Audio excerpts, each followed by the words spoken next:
अब बात करने जा रहे हैं कि मॉलिक्यूलर काइनेटिक एनर्जी यानी kinetic energy of one molecule का एनर्जी के टर्म में क्या रिलेशन होगा, सॉरी टेम्परेचर के टर्म में क्या रिलेशन होगा, उसकी वैल्यू टेम्परेचर के टर्म में कैसे। अब इसके पहले आपने कहा पढ़ा था भाई वेलोसिटी टेम्परेचर पर डिपेंड करती है।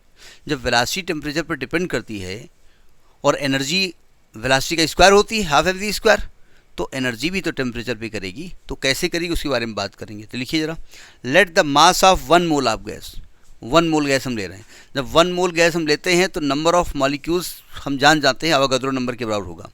मास of 1 mole of gas B capital M, मतलब उसका मास कितना हो गया, मास ऑफ गैस कितना मान लिया हमने, वो कैपिटल एम है।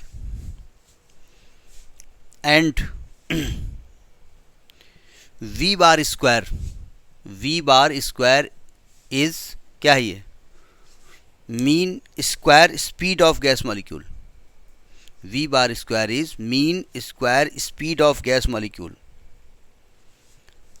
तो अगर हम निकालें kinetic energy of 1 mole of gas, 1 mole of gas, इसको हम फिलहाल ई से डिनोट करते हैं। आप कहें के लिखिए, के नहीं लिखेंगे हम। तो क्या होगा, हाफ एम वी स्क्वायर होता है एम, और वी स्क्वायर बोले तो वी बार स्क्वायर। अच्छा, चूंकि हमने पढ़ा है as V R M S, हमने पढ़ा है जिसको कि अंडरवुड वी बार स्क्वायर कहते थे, इसकी वैल्यू हमने पढ़ी है 3 R T upon capital M, यही पढ़ा है ना। So by equation 1 we have अगर इसका इस्तेमाल हम इक्वेशन 1 में कर दें तो E is equal to half capital M, V bar का स्क्वायर करना पड़ेगा, रूट हटाना पड़ेगा ना, तो आएगा 3 R T upon capital M. यानी कि हम इसको अगर ध्यान से देखें तो एम एम कट जाएगा तो आएगा 3/2 आर टी। ये energy of 1 mole of gas निकली।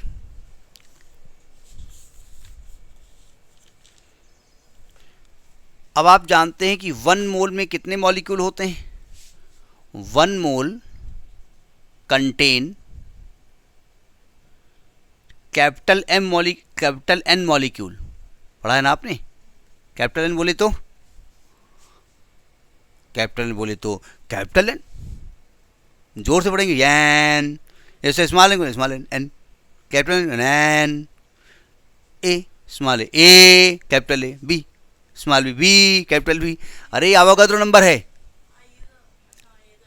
अरे 1 मोल में कितने मॉलिक्यूल होते हैं, हाँ तो ये याद होना चाहिए ना।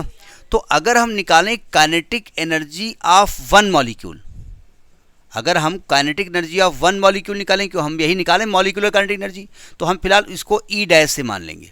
भाई कुछ तो चेंज करना पड़ेगा ना इसमें। तो क्या करेंगे, जितनी एनर्जी 1 मोल की है उसको नंबर ऑफ मॉलिक्यूल से डिवाइड कर दें। तो अगर हम E का मान रख दें तो आएगा 3/2 R T upon capital N, E dash बराबर 3/2, हम R के नीचे कैपिटल एन लिखे दे रहे हैं। इसमें कुछ दिखाई पड़ रहा है आपको, इसकी वैल्यू कुछ दिखाई पड़ रही है। आर अपान एन को पहचानते हैं, ये क्या होता है, इंटर में पढ़ाया गया आपको।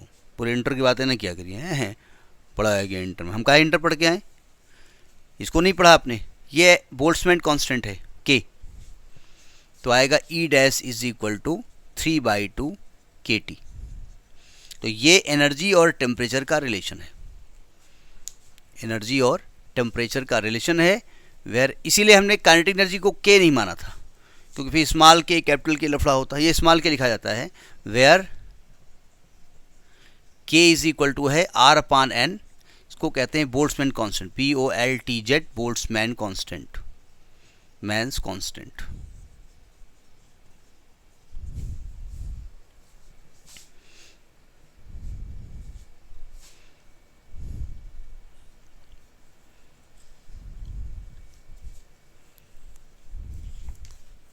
अब देखो, चूंकि यहां पर m तो आया नहीं, तो इसका मतलब ये हुआ कि कोई भी गैस ले लीजिए, एब्सोल्यूट टेम्परेचर पर उसके हर मॉलिक्यूल का एनर्जी सेम होगी, ठीक है। अगर वो 1 मोल गैस ले रहे हैं, वो चाहे वो हाइड्रोजन गैस ले रहे हो चाहे ऑक्सीजन ले रहे हो, चूँकि यहाँ m नहीं है ना, तो नीचे लिख दीजिएगा it is clear that this formula does not contain the mass of molecule, this formula does not contain the mass of molecule, it means that different gases at same temperature, different gases at the same temperature have the same average kinetic energy per molecule, have the same average kinetic energy per molecule। देखो nature में जो भगवान ने भाई किसी ने तो system को बनाया होगा, हम कहते भगवान है नहीं है हमको नहीं मालूम, लेकिन जो अगर सिस्टम नेचर चल रहा है तो कोई ना कोई तो उसको बनाने वाला है, कोई ना कोई तो चला रहा है। तो नेचर को मालूम था कि भाई मान लिया इसमें टेम्परेचर 44 डिग्री सेंटीग्रेड है, तो हर मॉलिक्यूल सेम स्पीड से नहीं चलेगा, तो पता लगा हाइड्रोजन आगे चली गई, नाइट्रोजन बैठी हुई है, चाचा हमको भी ले जाओ, चाचा वो चल ही नहीं पा रहे हैं, वो हाइड्रोजन हल्की थी अपना दौड़ गई। तो उन्होंने कहा नहीं, हर एक मॉलिक्यूल की स्पीड कैसी होनी चाहिए, सेम, जिससे कि जो डेंसिटी ऑफ द एयर है, एयर तक का जो कॉन्स्टिट्यूशन है कि कौन कौन सी गैस किस रेशियो में होंगी, वो इक्वल हो जाएंगी। अदरवाइज़ क्या होगा कि कहीं पर ऑक्सीजन ज़्यादा हो गई, वहाँ पर हाइड्रोजन नहीं है, ठीक है। अब एक जगह ऑक्सीजन ज़्यादा हो गई, अब वहाँ सब घुसे जा रहे हैं, हम यहाँ खड़े हुए, हम सांस लेवे, हम स्वस्थ हो जेबे, तुम जाओ वहाँ कार्बन डाइऑक्साइड गैस में खड़े हो जा करके, तुम कार्बन, तो दिक्कत हो जाएगी ना। तो इसलिए नेचर ने ऐसा बनाया। क्या लिखा? नहीं, नेचर को तो पता ही है ना, नेचर हम जो भी पढ़ रहे हैं ना, जो ऐसी में पढ़ रहे हैं ये सब, हम कुछ नहीं पढ़ रहे हैं। नेचर में जो घटनाएं हो रही हैं केवल उनको स्टडी करके हम बता रहे हैं कि भाई देखो ये घटना हो रही है और ये शायद है इसी वजह से हो रही है, हमने ऐसा बता दिया। शायद हो सकता है ये हम गलत बताए हों, अब कोई और रिसर्च करेगा, कहेगा नहीं भाई ये ऐसा होना चाहिए, तो नेचर थोड़ी ये फार्मूला चेंज कर लेगा। अच्छा 3/2 KT के हिसाब चलना है, ओ चचा चलो 3/2 KT के हिसाब चलना है, वो बताए हैं आप ओल्ड फ्रेंड साहब, अब के की वैल्यू रखकर से चलना है, वो तो चल रहा है तुमको भाई। हीट ट्रांसफ़र होनी है टेम्परेचर के आधार पे।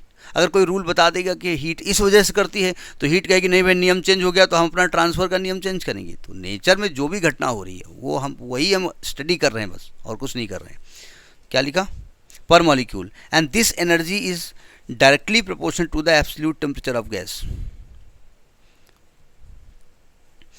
It is directly proportional to the absolute temperature of gas. यानी अगर कहीं न्यूमेरिकल हमको लिखना पड़े तो हम ऐसे न्यूमेरिकल लिखेंगे E1 डैश अपान E2 डैश बराबर T1 अपान T2।